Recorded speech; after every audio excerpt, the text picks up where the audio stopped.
Good evening, everyone. Thank you so much for being here. I am Simon Kilmurray, Executive Director of International Documentary Association. I'm joining you this evening from Los Angeles, where we are located on the indigenous land of the Gabrielina and the Tongva people. We want to honor that. I want to thank Apple for bringing us tonight's event. This is the kickoff of our awards spotlight series. And I also want to thank my colleagues, Cassidy Diamond and Nikki Barwaj, who are behind the scenes making sure everything works this evening. For those of you who don't know IDA, we are a nonprofit organization that is set up to support documentary filmmakers.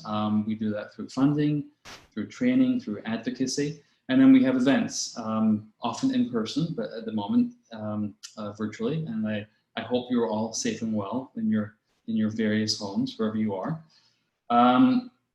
A little bit of housekeeping for this evening's event. We will reserve some time at the end for some questions. Those can be entered in the Q&A function of Zoom.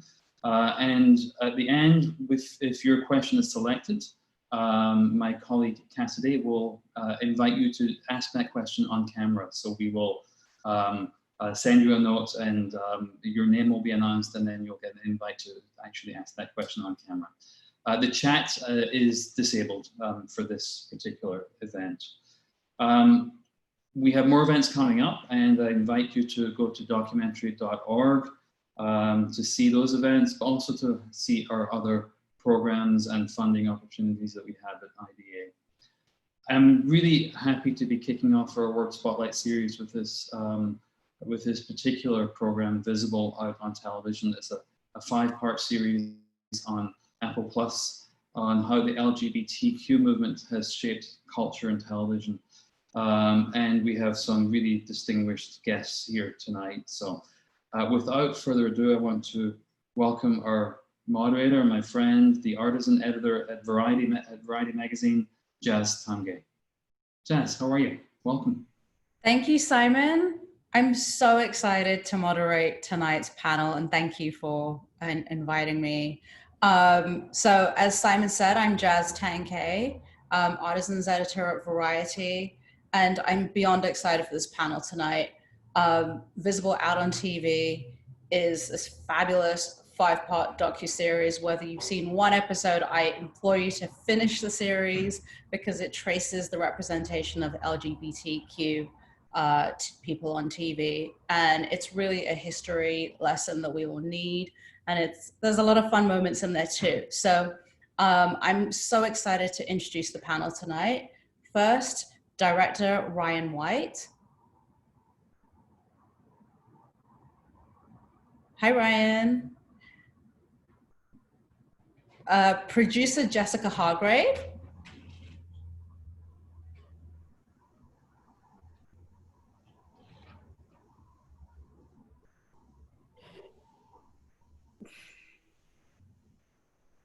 All right. Hi, Jessica. How are you doing? Good. How are you? Thank you for having me. Good. And executive producer Wilson Cruz. Hi, Wilson. And executive producer Wanda Sykes.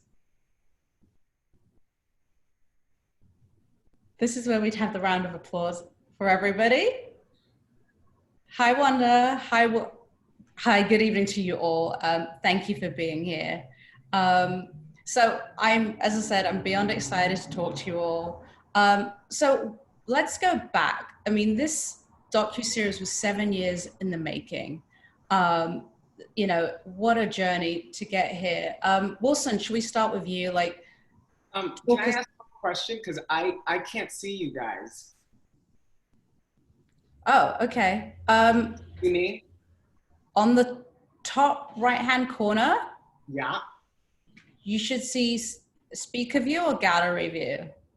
I don't see anything right now except something that says Zoom. It just says Zoom on here. Okay, Nikki, do you want to jump in? Well, we see you here. Okay. We see you fine. So if you're okay with that, we can keep moving. Okay. All right. The joys of technology and what we're doing in this time, Zoom meetings.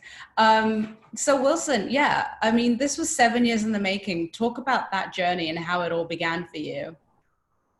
Yeah, it's so it has been 7 years, which, you know, sometimes I feel like it was longer, and then I can't believe it happened so quickly. But I was approached by David Bender and David Permit, who were created the concept here of Visible, and they approached me initially about being interviewed for the project, and we had a long lunch, and in the process of that conversation, we came to realize that I knew a lot of the people that they needed to interview, and I agreed to come on as an executive producer in order to help them get those interviews, and also to make sure that we were gathering a diverse group of people to talk about this subject. So, you know, it was really first, you know, about my personal connections, and once the ball got rolling and people started to see who was participating, we got more and more people involved. We were producing it independently at first, so we were raising all of the funds on our own. At first we wanted to first make a 2-hour film. And as we continued to go on, you know, to go along the process, we came to realize that that was going to be impossible, and that we needed more time and more real estate in order to tell the story. And as we started to talk to networks and studios, it really became about a conversation about who was going to allow us to, who was going to give us the amount of time that we needed in order to tell the story right. So thank God that we came along to Apple, who initially gave us 4 hours, and as Ryan continued to do his work and started to see the result, they expanded that to 5 hours.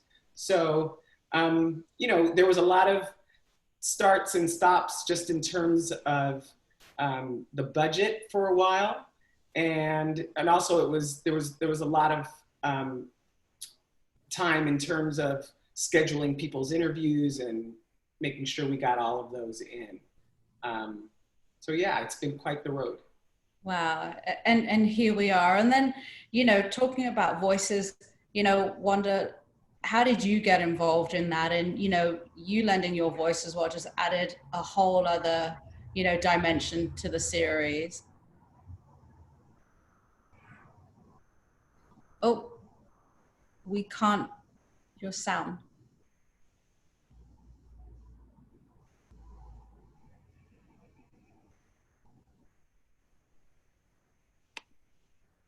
No. Oh, the joys of technology. Wanda, maybe if you hop out and hop back in, it might work. I'm glad it's just not me. It's not just you. Wait, is your screen working now, Wilson? No. Oh my gosh. Okay. So this is how we're all just going with the flow. Okay. So whilst we wait for Wanda to come back in, I'm going to ask both of you, Ryan and Jessica, like, how did you get attached to the project? Like, at what stage did you come in?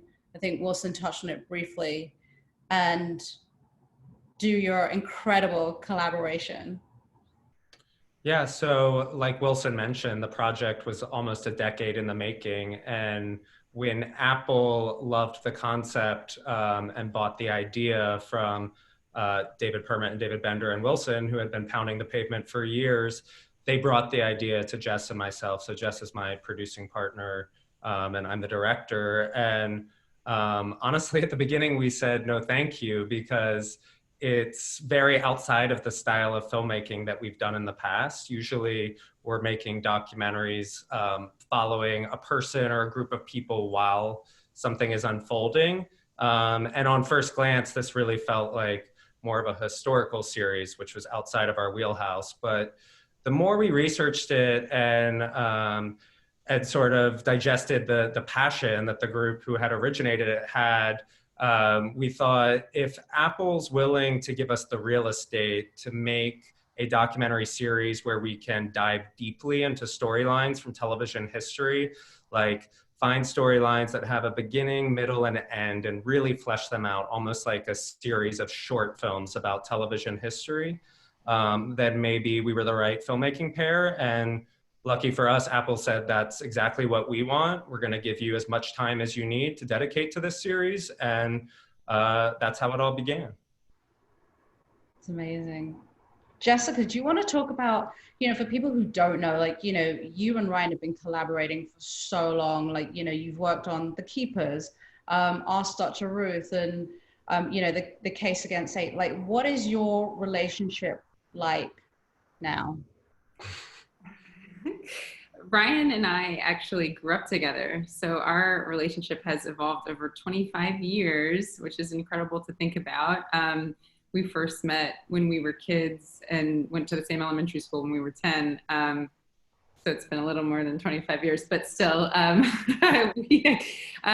been really amazing to work together, and we have a very similar work ethic and style, and we're great partners. And we also have the same passion for wanting to find projects that really make a difference and that really touch us. And this is one of those projects for sure. Both of us, once, as Ryan said, we realized that we could do it the way we wanted to do it, and that Apple wanted it to be that way as well. We dove in, with everything we had, and it's been a really amazing process. And then to work with this team, I hope that now we can hear from Wanda as well, has been, oh, I heard you. Yes. Yeah. Yay. Has been a really amazing experience. Well, yeah, okay.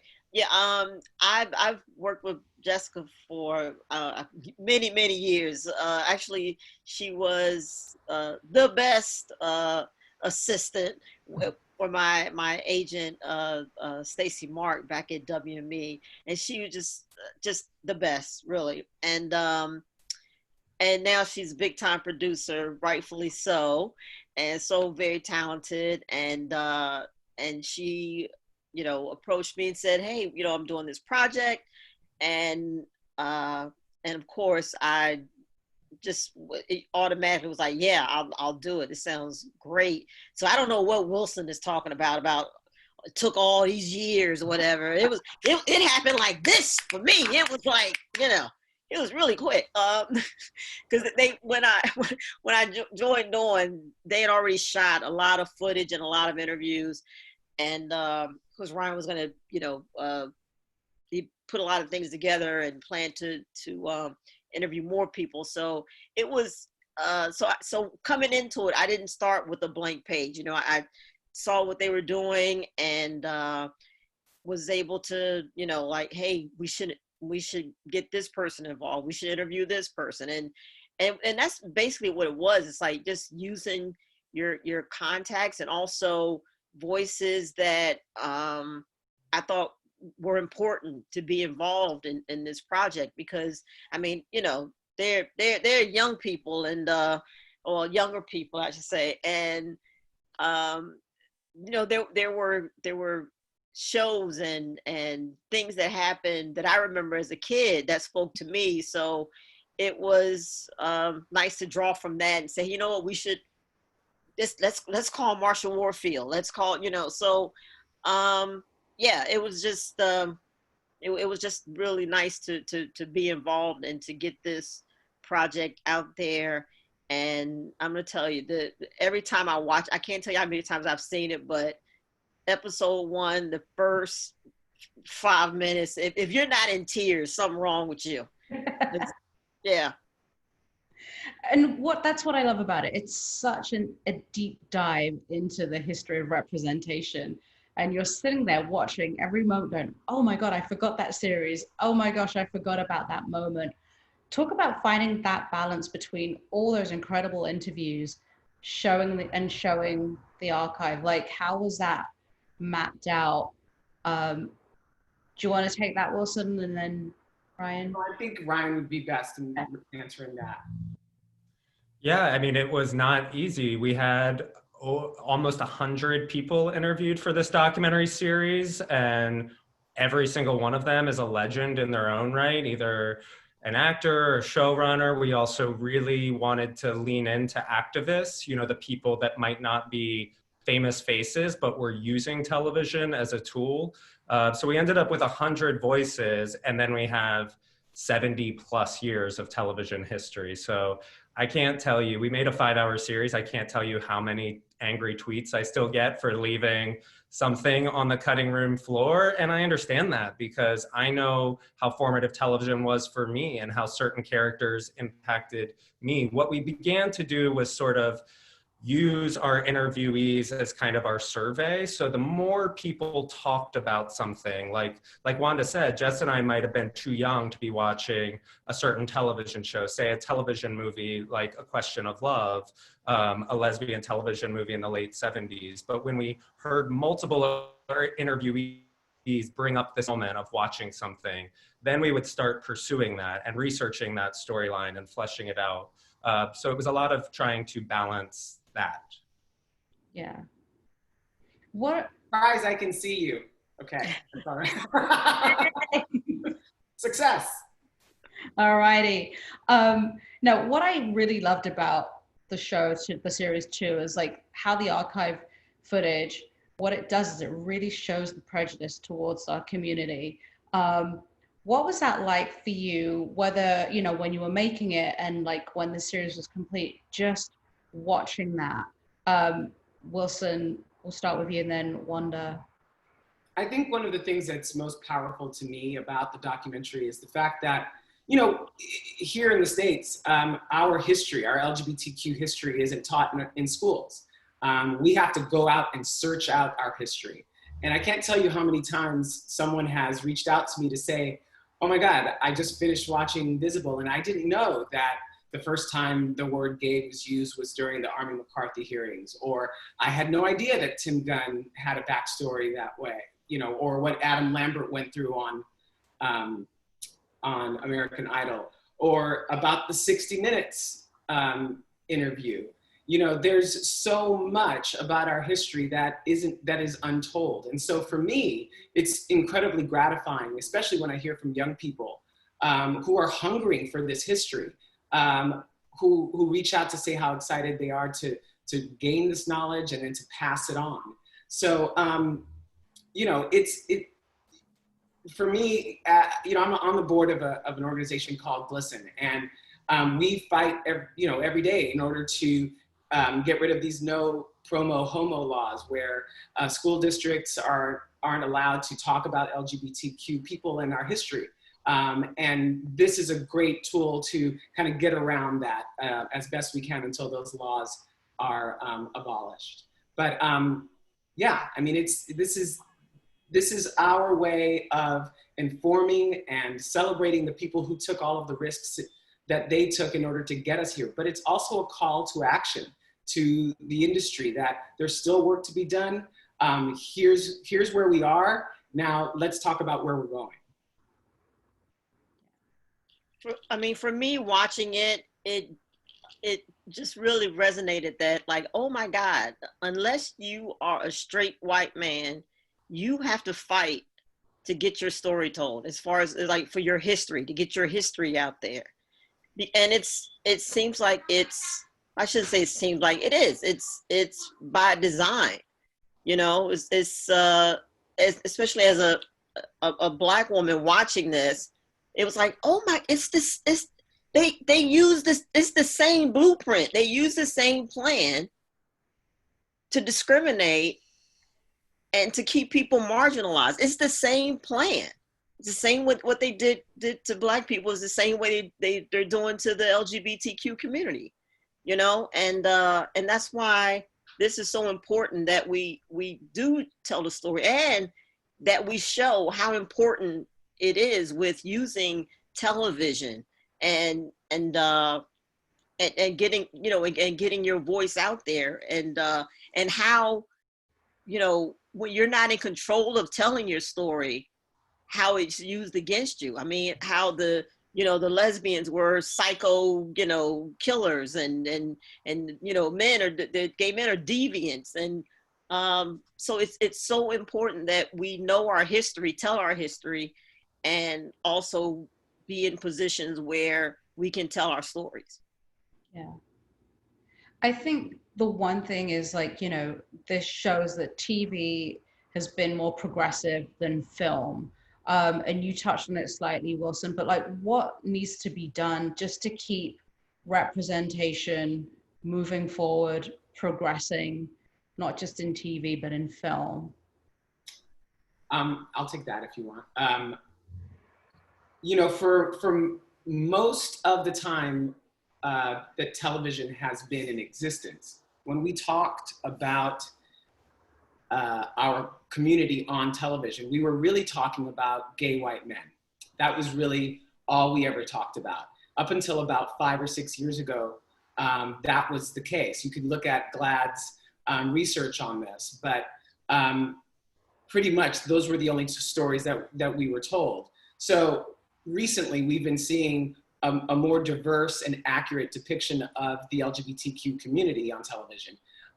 The way that we continue that is by empowering and giving space to LGBTQ people of color and trans people the opportunity to tell their own stories, to express their own lived experience, to allow them to create content. We have to, this industry has to recognize that it has to do a better job of including all of us in these stories. And I think they're starting to receive the message. And this is why I think that this moment in time is incredibly important for the LGBTQ community. I tell people all the time, this Black Lives Matter uprising that's our fight as well. We cannot separate ourselves from this fight, because the same people, as Wanda was alluding to, that are working against our interests are the same people who are working against racial, who are working toward, who are working toward against people of color, and especially Black people. So these are we have the same adversaries. So we have to come together in order to defeat them. And part of that is allowing us to tell our own stories in our own voices. Yeah. I got that eventually. Did you want to add anything to that, Wanda or Ryan? Ryan. No, I mean, I think, you know, what we're seeing right now in the world in the last few weeks, I know when I open up my Instagram feed every morning, I'm going to be looking at the comments from Wanda, of course, who's had videos that have gone viral, but women like MJ Rodriguez and India Moore and Janet Mock, you know, who are the stars and writers and directors of Pose. And you can imagine, even 3 years ago, those women would have never had a platform. So I think Pose clearly is maybe the biggest milestone, minus maybe Ellen DeGeneres coming out in this television history. But you know, it's not, we can't pat ourselves on the back and say we've reached the finish line because a show like Pose is on the air. So much of what Visible is about is 2 steps forward, or 1 step forward, 2 steps back. You know, so much progress in the 70s of representation on television, all virtually ripped apart when the HIV/AIDS epidemic came along. And so I hope that it is a love letter to television, but I also hope that this is like a real call to action, that we need a lot more shows like Pose out there. We need a lot more shows like Specials starring Ryan O'Connell, or a lot more shows like Vita. And there just aren't enough on the air right now. Yeah. Well, okay, that's right. No, go ahead, Wilson. I was just going to say that, you know, one of the running themes in the documentary is this passing of a baton from one generation to the next, which takes the gains that one generation makes and expands on them. So, you know, if we can look at this 5 hours as a plea and a way to reinforce LGBTQ content creators to take the baton from this generation and make our own gains, then we would have done our job with this. Yeah. Before we jump to the audience question, I want to pick up on something that was said, like what this series does is, it's showing the progression, what Hollywood can do to change. Then you've got somebody like J.K. Rowling, who is, who does what she does, who tweeted what she does, releases a statement. What does that do to you? Like, deep breath. Talking to me? Am I answering this one too? Let's go for it. It's infuriating because it's misinformation, and she knows better. And she's hurting people for no reason. People are the gender that they claim, period. She doesn't get to define that for anyone. No one does. Only the person who is defining it for themselves can. So what worries me and what's heartbreaking to me is that we have enough pain in the trans community to begin with. Just living their lives day to day is difficult enough. But to have someone with such an enormous reach use her platform in such an irresponsible way is incredibly damaging to the entire LGBTQ community. But she also has, she has blood on her hands. I'll just say that. There are people, there's a mental health issue here as well that she seems to not care about. It's hard enough to be trans in this country than to have someone like her use her platform in an irresponsible way, and I'll just leave it at that. I would. Okay, I don't know of if she's a recent statement that she put out, but are we talking about the statement where a tweet that she said, pretty much to paraphrase, that she doesn't consider trans women as to be women? Yeah. She doesn't think them. Well, first I want to know, how many trans women does she actually know? How many has she actually sat down and talked with? I mean, so to me, to, just go after someone that you don't even know, or just the whole group, or just to say something where, is it going to affect your cup of coffee in the morning? Why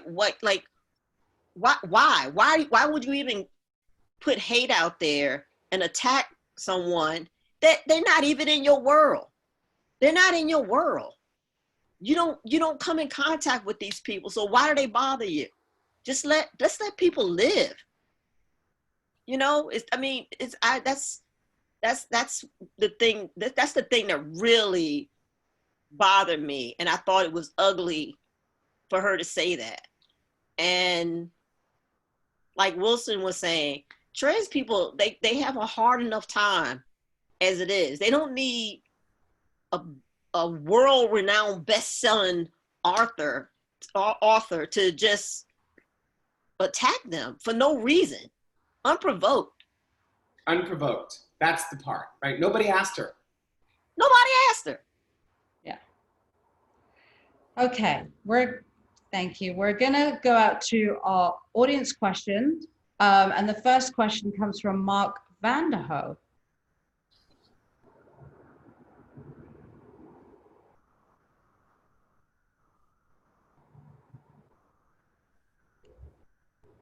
Okay, trying to start my video and unmute. Hello. I watched all the episodes, and I'm so grateful for your work and knowing how long it took to get this done. It's wonderful that you didn't give up and kept at it. And my question is, you covered so much ground, and each of the episodes stand alone as, an hour of television, but as a group, they tell a story as well. My question is, how did you decide how to shape the narratives and the structure of each episode? Did that come together over time? Did you have an idea? I'm sure it evolved. I'm just curious, because that seems like that would be a very challenging thing to do, to create this 5 hours that also work as individual hours. And I'd love to hear your process about that. Thank you for asking that. This is an opportunity to give a major shout out to documentary editors who never get near the amount of credit that they deserve. So we had 3 amazing editors on this, Kate Amen, Mark Harrison, and Reg Cabrera. And then they had a whole team of assistant editors and researchers and producers. And the only reason we were able to build such a big team was because Apple allowed that. Apple gave us the budget for that. And so the shape of the documentary series didn't really start to take the shape that it ended up at until the final few months, when you start realizing the storylines that pop up over and over. And also, so much credit has to go to Wanda and Wilson, because as you've seen, there are so many A-list celebrities in this documentary series, and it's really hard to get people like that to actually sit down with you for an hour. But I can't tell you how many people. I mean, I can think of 2 right now. I can think of when Janet Mock was sitting across from me, I said, "Thank you for doing this." And she said, "Anything for Wilson." And then Ellen DeGeneres said the same thing to me when I sat across from her, and she said, "Anything for Wanda." So the 2 of them really pulled out their Rolodexes and called on favors from these people. And a lot of those major interviewees kind of came through at the end, because I think people kind of wait to make sure it's worth their time. They want to know this is becoming something. And so our editors had to do an incredible feat at the end of integrating, Ellen and Oprah and all of these, Janet, all of these legends in like the final few months of editing. So it was shifting very fast until the finish line. Very, very finish line. Like the last few days. Well, let's talk about that ending with Lena's quote. It was so powerful. How did you land on that ending? Like, you mean Lena? Lena's ending in episode 5 to end the series. I mean, you have to. Ryan? Did we lose Ryan? Have we lost Ryan? It's sexy. I'm frozen. Oh, okay. Jessica. I'll try, but hopefully he'll come back in. There you go, Ryan. If you can't hear, can you hear me now? Mm-hmm. The question was about how you chose Lena's last line, the one about television speaking truth, to end the. I mean, I feel like Lena Waithe is a prophet. Like when I sat down with her, I remember saying, we understand you're like a real student of television, and maybe we want to show you some of these clips from the 60s and 70s of shows we've heard you watch. And Lena was like, "I got it. I don't need to prepare. I got it." And then we sat down to an interview with her, and every statement out of her mouth could have been used in the documentary series. And that's probably an hour and a half interview, and I could have sat down with her for hours more. So I just feel like she's so wise. And that line to me embodied the entire theme of the series. So Lena, she kind of opens the series with her line about needing to be your own revolution. And she ends the series with that line. Yeah.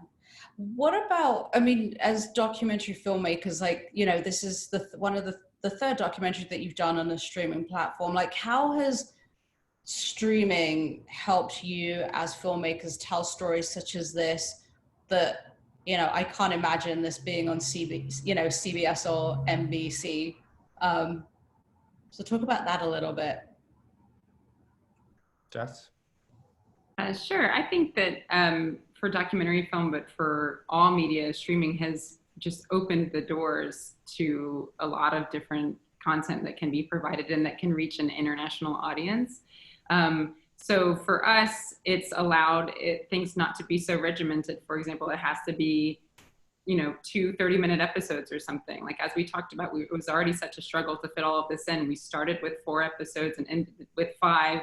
With The Keepers, I'll admit, we started with 6 and ended with 7. So that's just our thing, I guess. But we're so grateful to have these platforms that will allow us to have that space and time when we need it, when you actually need it. And I think that you're more limited sometimes on linear platforms. But it also, part of what we were seeing in the making of this show, I remember very clearly when we were recording the voiceover with Janet Mock of episode 1, and she was talking about the Army McCarthy hearings, and she did like a double take and said 80 million people watched the Army McCarthy hearings, like kind of thinking we'd made a giant typo or something, because it's just incredible to think about how many people were watching 3 channels.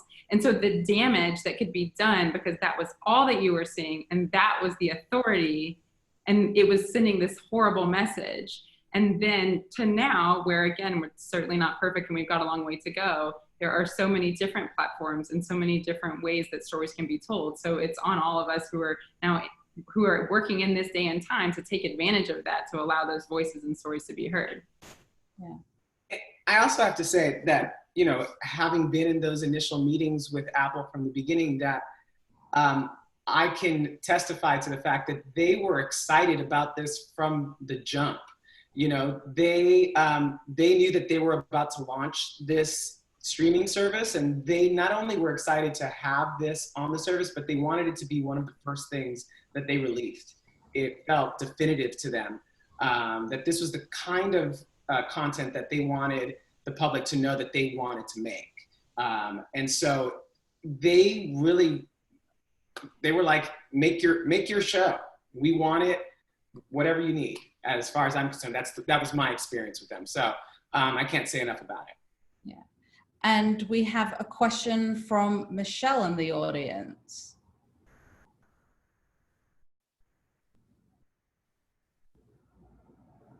Maybe. There you go.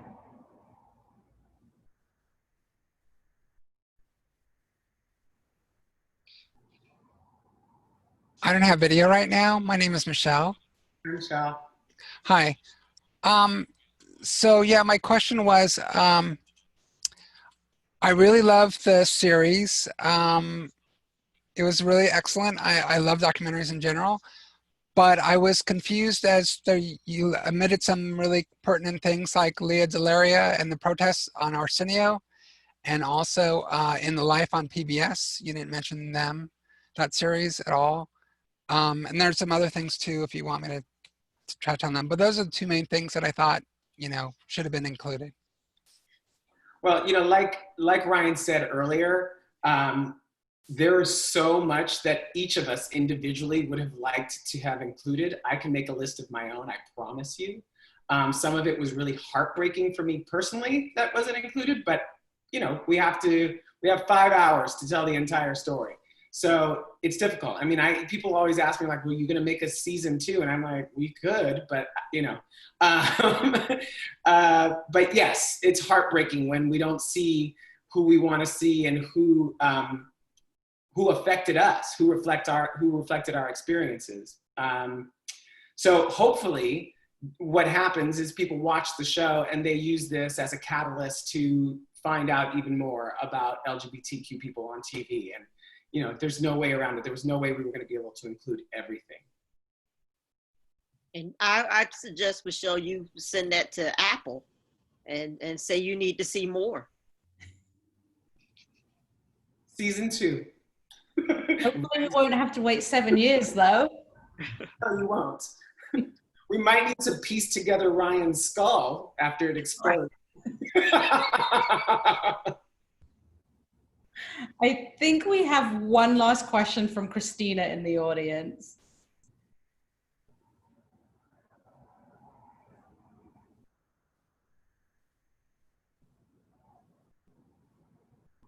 We're going to talk to Zoom about this platform. And This is where you have the mic. Imagine if we were like in a theater right now, they'd be running to the mic, giving the mic to Christina. There she is. There she is. Can you see me? Oh, Yes. yes. Can you hear me? Yes. Oh, how exciting. Thank you so much. So it was in regards to what you talked about getting more stories out to Hollywood and sharing the history.